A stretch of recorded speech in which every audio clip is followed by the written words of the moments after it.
Welcome to Shallow. Join us as we explore the topics that are always on our minds. From beauty and wellness trends to balancing our careers and ambitions. These conversations fill our WhatsApp inboxes and social media feeds. We're diving into pop culture and asking the question, is it really that deep? In this episode, we're exploring the culture of being busy. We often hear people say, sorry, I can't make it today, I'm too busy. But are we really as busy as we think we are? Or is it just more about struggling to prioritise? We'll also discuss the societal pressures that contribute to this hustle culture, like the need to work multiple jobs just to pay rent, or the constant scramble to make ends meet. Is being busy a sign of productivity, or is it a symptom of a deeper systemic issue?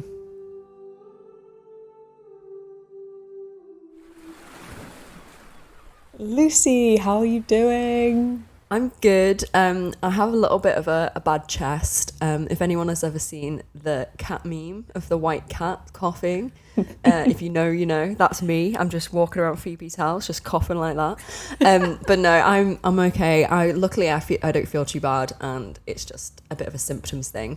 But I did manage to get to the zoo, and that is Taronga Zoo, which is amazing. If you haven't been, or if you've never been to Australia, you've probably never been, but yeah, it's a really, really good zoo, and I saw the koalas. Yes, Lucy had one thing on her mind, and that was Baby koalas. the baby koalas. And yeah, they look so soft. I mean, at this place you can't stroke them, or you can't like hold them.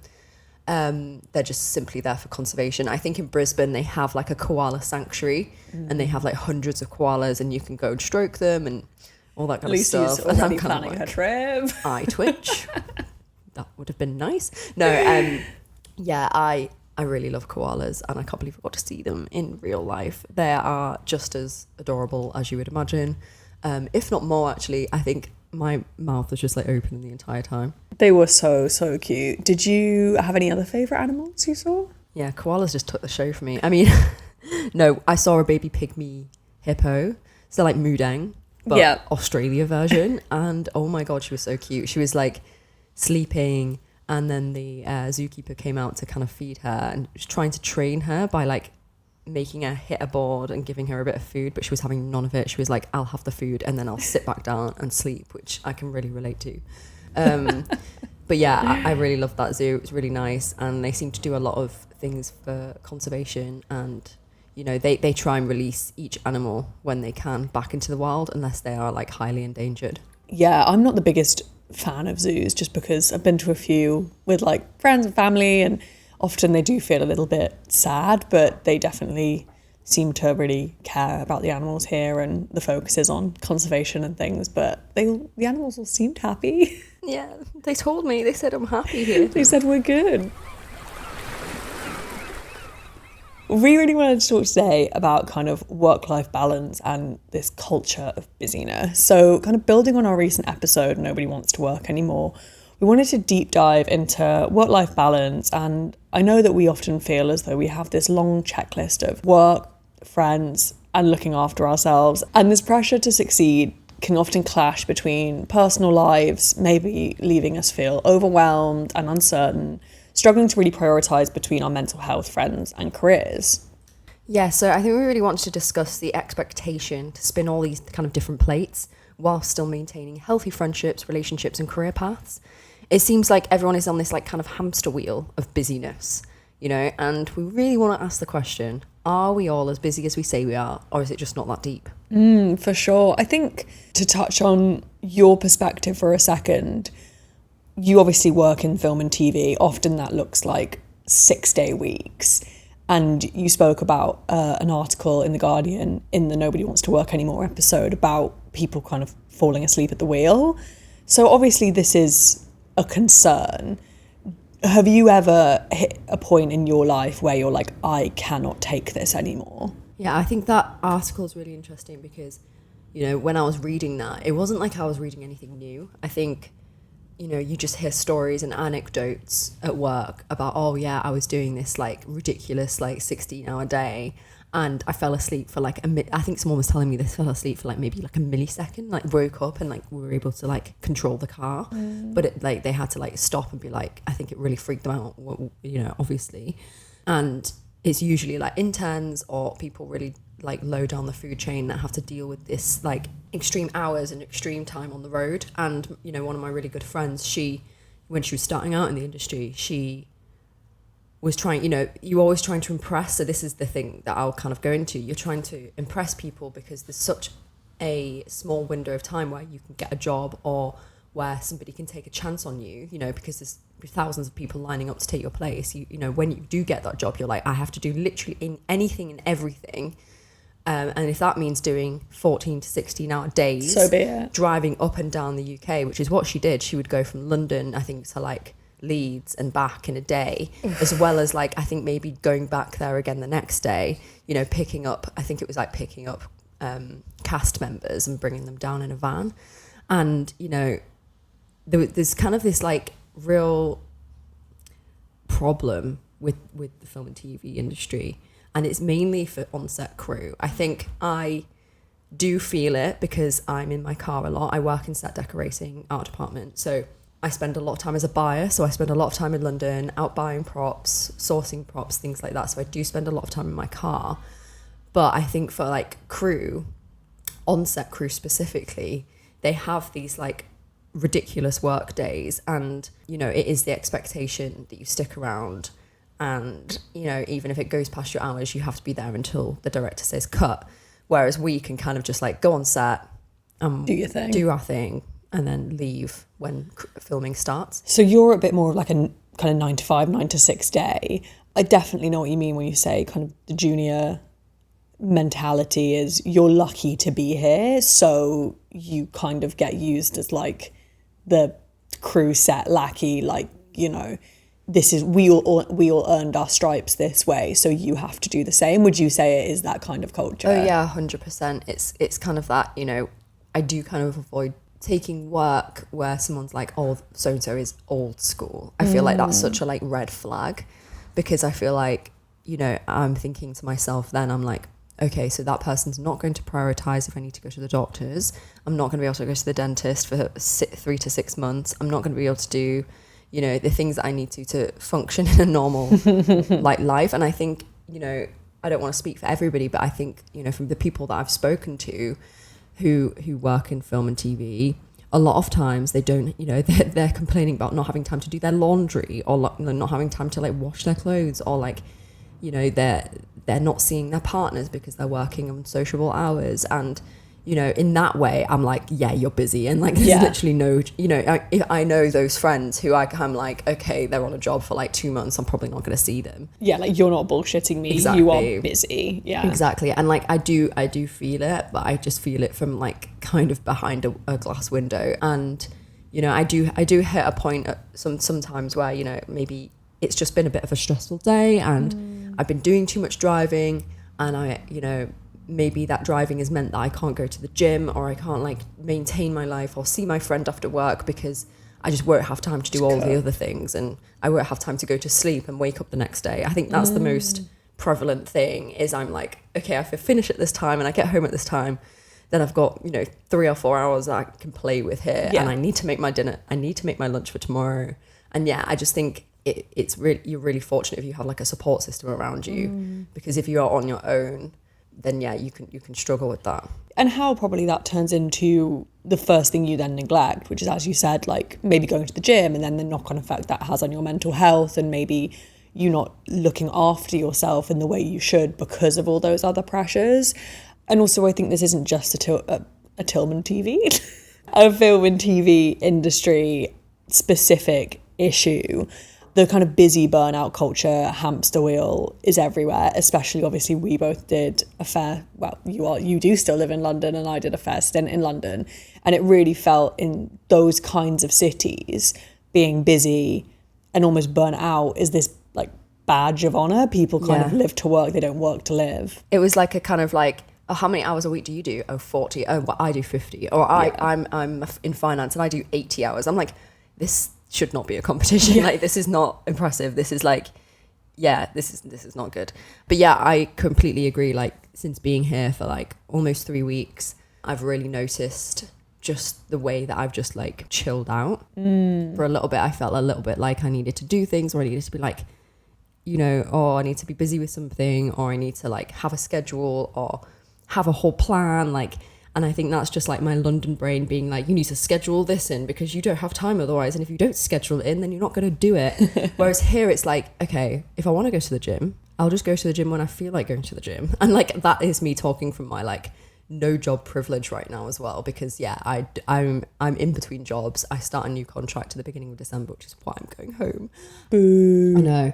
And I know the storm is coming for that because I know it'll be back in London, but I can't help thinking if that job was in Sydney, how my life would look.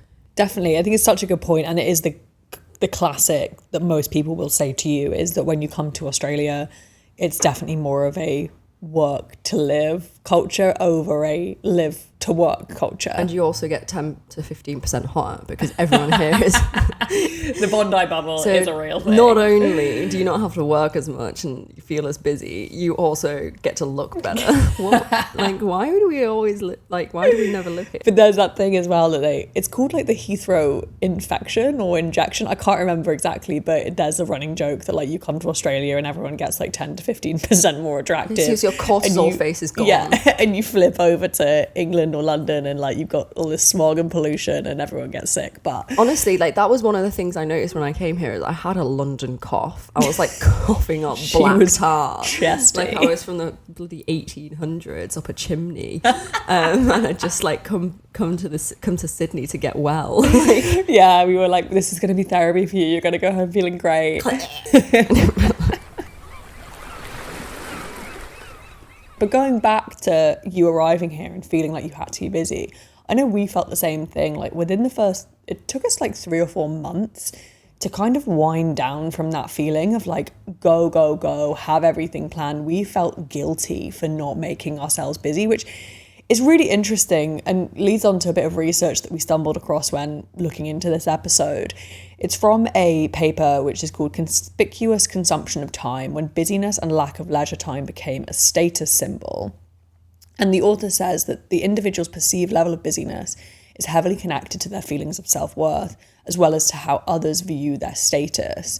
So essentially, being busy, the busier you are, was like the kind of the bigger deal you became. At least that's how I read that. Well, yeah, it's kind of like, it goes back to that whole thing of like, if you're not busy, then what are you doing? Are you lazy? Like, and you know, I do understand that. Like, it's like, oh, well, if I say that I'm having a nice time and I say that I'm kind of enjoying my job and enjoying my life and I've kind of got a good work-life balance, which I'm not saying everyone does, by the way, you know, maybe someone's going to just think that I'm just like lazy and I just sit on my ass all day and I do nothing. And yeah, I think especially in Western society, we're very used to just having to be go. Like we can't stop. We can't give into the whole, like, let's just like work to live instead of living to work. I think especially in London, everybody lives to work there. And that is the biggest difference from London to Sydney is people are enjoying their job. You know, everyone that I've spoken to enjoys their work, but they'll meet up for a swim before work, which is just unheard of. In like, obviously there's no place to really do that in London unless you go to like Hampstead Heath, but you're not going to do that in the middle of November. But yeah, like they'll meet up for a coffee and they'll meet up after work and they won't be like, you know, necking the pints to deal with the fact that they've, you know, had a really busy day. But yeah, it's like burnout has almost become this thing you wear with pride, and I feel like this really has like a negative impact on your mindset and like your overall well-being. For sure. And there is kind of long-term consequences of living in this kind of like hustle culture. From Calm, they talk about the severe long-term consequences on your mental and physical health of doing this, and basically prolonged exposure to high stress environments can lead to chronic stress, which in turn may cause anxiety and depression. Mental health issues like this can lead to a decreased productivity, a lack of motivation, and a difficulty enjoying life. Overwork can also take a really serious physical toll, including health problems like high blood pressure, cardiovascular disease, and a weakened immune function. And then over time, the buildup of that lack of rest and recovery can ultimately lead to burnout, a state of physical, emotional, and mental exhaustion that makes it difficult to function normally at work or at home. I know I've burnt out a few times. Have you kind of hit that spark out level, or are you just go, go, go? I think I do hit that kind of level, but I don't think that I'm as open and honest about it. I think I tend to just go until my physical body says no. And, you know, in recent episodes, we've talked about skin, we've talked about hair, we've talked about all these kind of physical manifestations. And I think my body physically tells me, even when my emotional brain cannot. And, you know, that's when I kind of like, I freak out. You know, if I lose some hair, I'm like, oh shit, like my body's having this reaction. Yeah, something's not right here. What am I doing wrong? Am I stressed? You know, obviously it's not all down to stress. It's down to, you know, different genetic factors. But, you know, I think I'm genetically prone to show things in a physical way instead. And I think in a way, you know, maybe that is a good thing, because, you know, people can do this, like you said, hustle culture, busyness, like just not stopping for anything. And maybe their physical body will look fine, but, you know, internally something's not right. Screaming. And they don't know about it. And they're just kind of like, nah, just push through, mentally push through until like maybe later in life where they get a real serious complication. For sure. I think I have a similar disposition to you. Like, my body will show it. If I'm stressed, I will have an eczema flare up, or I will get sick. So I will get physical signs if something is wrong, which in some ways is very annoying, but also then at least I think the older I've got, the more I've learned to see those signs early and be like, okay, something isn't right, something needs turning down here, or I need to go to the doctor. Or, you know, I think we get better as we get older at managing those signs, because when I think about my times of burnout, it's all, most of the instances, not all of them, is when I've been younger. And it goes back to what you're saying about that kind of junior hamster wheel effect of when I first got my job. It was for a brand that I had like dreamed of working for. I felt so incredibly lucky to be there. No one else put the pressure on me. I put the pressure on me, but I felt like I had to be first in the office and, you know, maybe not last to leave, but, you know, and put in that shift, when in reality I was on minimum wage and, you know, packing boxes half the time. I wasn't that important, but I think I just put a pressure on myself, and I ended up getting really, really sick from it. Yeah, I think it's also, if people that I work with are listening to this podcast, they'll probably agree with me. You know, when you do finish a job, you know, usually they're between like 3 to 6 months long if you start from beginning to end. And I think at the end of a job, your body like takes a sigh of relief. So like if you have a little bit of time off afterwards, like maybe a week, 2 weeks, you usually get ill. Like you get a cold, you get a cough, hence like I'm not right very, like I'm not like completely 100%. And I notice that it's because I've been working nonstop since February, and my body's just kind of taking a breather. It's like, okay, we're relaxed now, I can get ill. And, you know, there's always this fear in the film industry to if you get ill, you're a bit fucked. Like, yeah, you're a bit fucked. It's like the worst thing that can happen. You don't want to have to take any time off work because, you know, a lot of the time you're freelance and you don't get paid for it. Or, you know, people kind of look down at you for like taking time off, even if you are ill. And like, I know that's not great, but, you know, I'm very fortunate. I've had really good experiences with like bosses and, you know, mentors in the film industry that have been like, you know, you need to prioritize your health, Lucy. You can't do this. You know, if I'd gone to them about my hair condition, you know, I kind of opened up to them about that. And it was kind of like, oh my God, like, please don't keep this internal. And I think for ages it was kind of that, oh, I have to keep it inside because I don't want to make a fuss. I don't want to cause a scene. I don't want to have to like tell somebody about this. Whereas, yeah, I think, you know, my friend as well, I'm sure she won't mind me like mentioning her. She, you know, will stop a job and like kind of get ill, and like it's just kind of like a running trend. And like, yeah, it's almost like our body's not letting us get ill whilst we're working. It's and like, then you stop and it's like, yeah, and then everything kind of comes into one. Going on to kind of friendships and life outside of work a little bit, I know we've spoken at like nauseum about busyness culture and prioritization, and I want to get your thoughts on just probing into like how busy actually are we? And I'm being general, I'm not talking about the doctors and the nurses who are working ridiculous shifts, or if you're in the military or you have a big family, like all of that kind of out of it. I'm talking like, you know, corporate grind. Yeah, like more of the corporate girly, or, you know, similar friends to us, you know, we don't have kids Similar yet. generation. Yeah, or, you know, maybe slightly younger. One thing I get back an awful lot is, I can't, I'm busy. And fair enough, if that's the truth, that's understandable. I know a lot of friends who genuinely are incredibly busy, but are we just busy scrolling TikTok? Yeah, I mean, I think that's a really good point about the prioritization. I think I struggle with prioritizing things because I feel like I have to do everything all at once. Whereas actually, when I do go, okay, I'm going to go straight from work to the gym, straight to the shop, food, bed, bosh, done. bosh, yeah. Get almost like you the know, checklist. and then, you know, I've got weekends to see friends, and I will make that effort. Like, I will be like, okay, when are you free? When are you free? When you are definitely you free? make the effort. But I also think it's a testament to having a very close, small group of friends. I think if I had a larger circle, I would find it really, really difficult. But I still make the time to go for dinner and to go for dinner, because I really think that friendships are important. Even as you get older and maybe you have like a long-term relationship or something like that, you have to really prioritize it. And, you know, I do catch myself getting in from work, sitting there and scrolling TikTok for an hour, or like you kind of just in that kind of like zombie state where you're just like, yeah, I'll just put Netflix on or like whatever. And I just don't think it benefits anybody. But at the same time, it's like you feel like you just want to lay there like a potato and not do anything. Like a slug.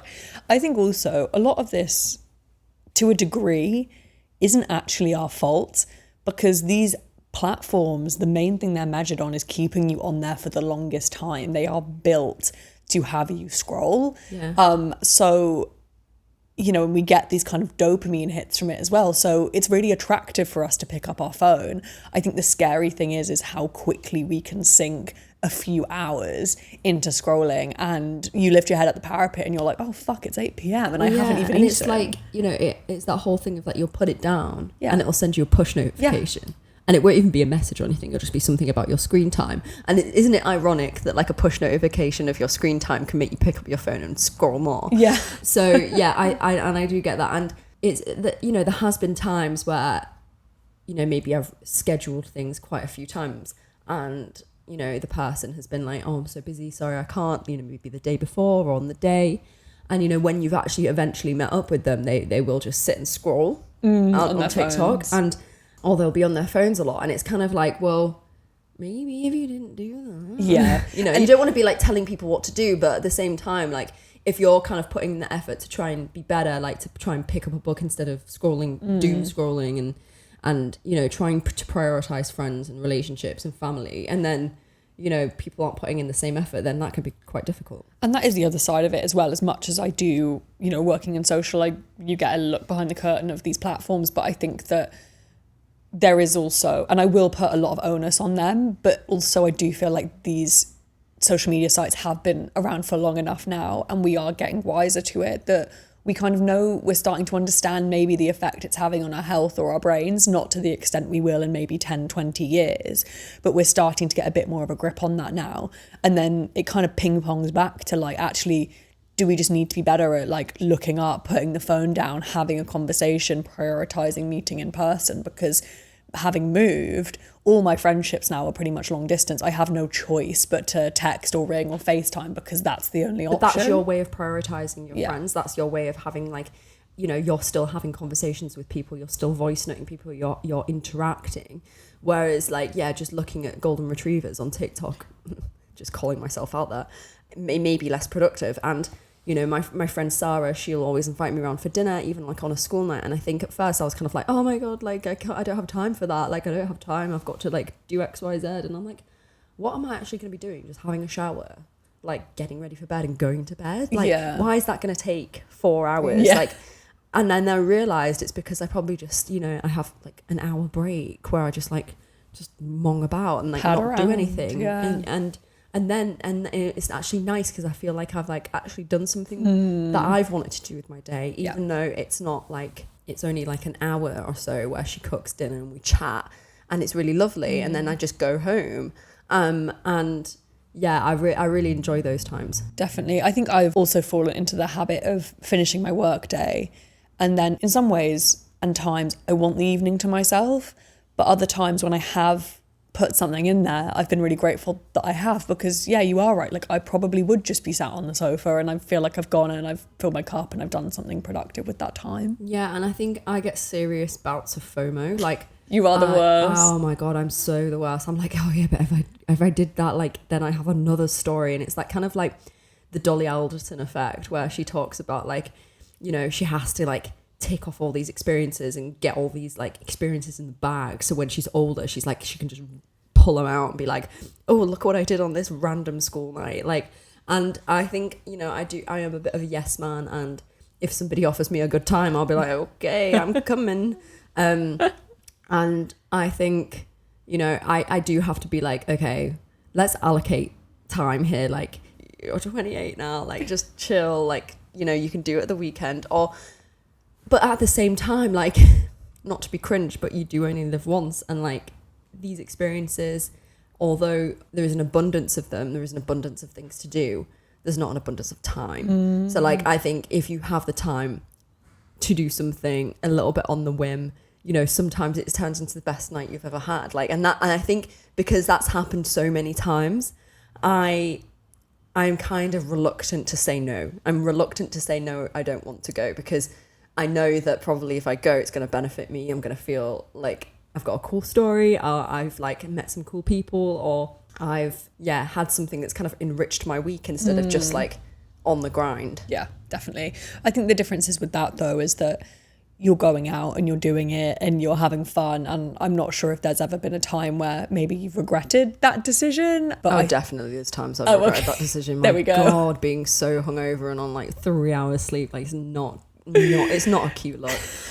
So yeah, I think that's my hesitation, is when I'm like, okay, let's calculate how much sleep I'm gonna have. Okay, none. Is this gonna benefit me tomorrow? No. Is it gonna be fun though? Yes. I think, but from listening to you talk, it basically just reroutes back to that whole thing of, if you are in the fortunate position to have balance, that is obviously like the main goal. But I'm not sure about you, because obviously we've touched on film and TV, and it does sound like that industry is the definition of the grind a little bit. I've felt like there has been a bit of a shift in work environments, especially since COVID, be a lot more aware and prioritizing mental health and well-being over outdated grind mentalities. That being said, I don't work in health, I don't work in finance, I work in marketing.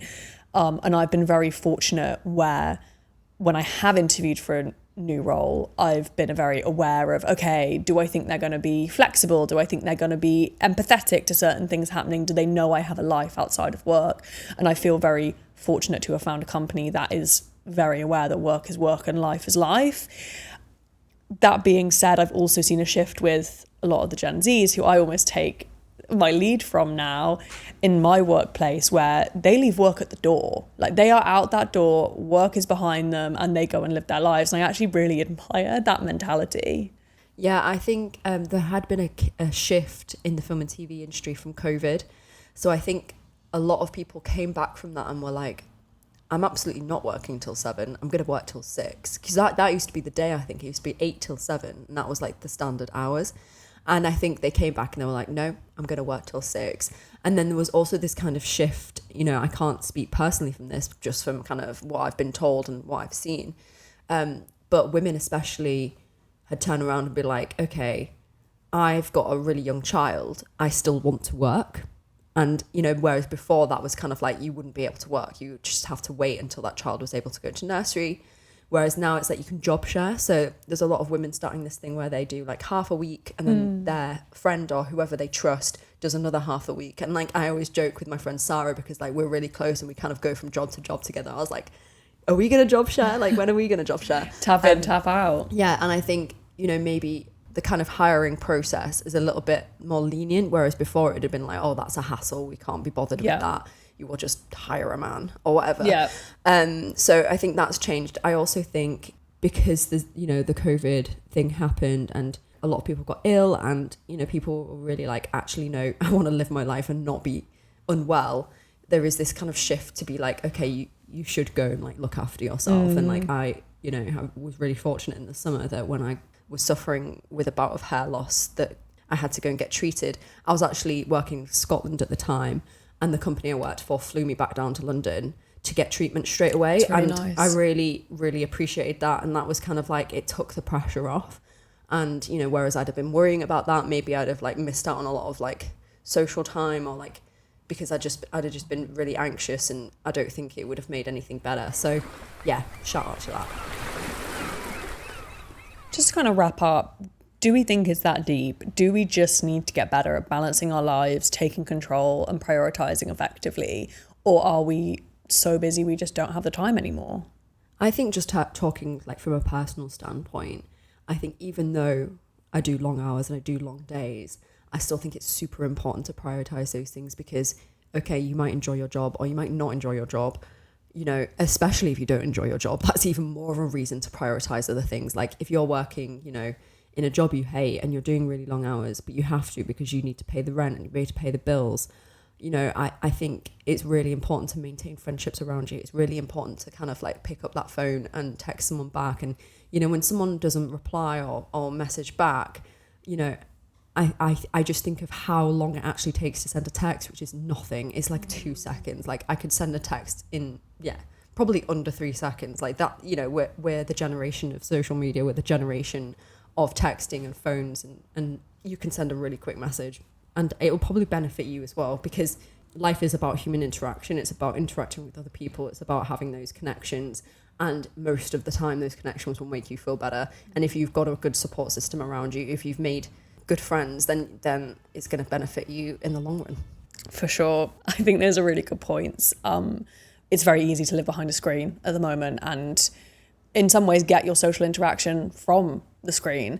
I think it's a difficult one to answer because we don't know behind the curtains of everyone's lives. We just don't. Like, someone might be running on absolute fumes and still making the time for you, and you just don't know anything about it. Whereas someone else is actually spending half their day on Instagram and saying they can't meet. And you could argue that's their boundary to draw and that's their prerogative, and so be it. But I think I do fall into the camp of, we have these devices on us now that are taking up so much of our time, coupled with, you know, big city hustle culture really kind of glamorizing this, you know, I'm busy. And also there's something that kind of says, like, are we busy to dial back anxiousness? Is staying busy our coping mechanism because then we just have less time to think? Maybe I'm just getting too deep into that, but I think there's a few different schools of thought. But I definitely know that